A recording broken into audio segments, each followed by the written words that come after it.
Ang napapalitan ko yung laman nito, tapos ito naman ang kasunod. Ito yung kasunod, buhos ko na ito. Tapos meron na akong 10.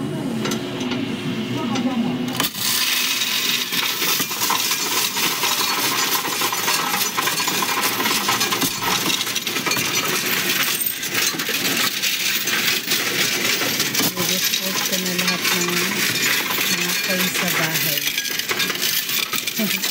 Pero nagtira pa rin ako doon ng konti.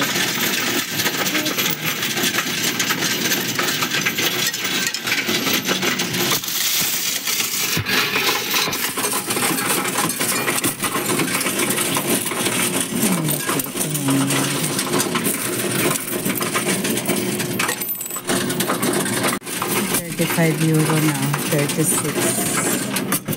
Oh, naka €50 ako dito sa Coinstar. Dito lang to sa sa Ocean. Ayan ang paligid.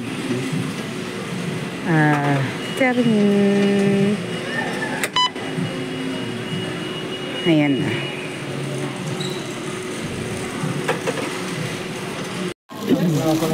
Bonjour.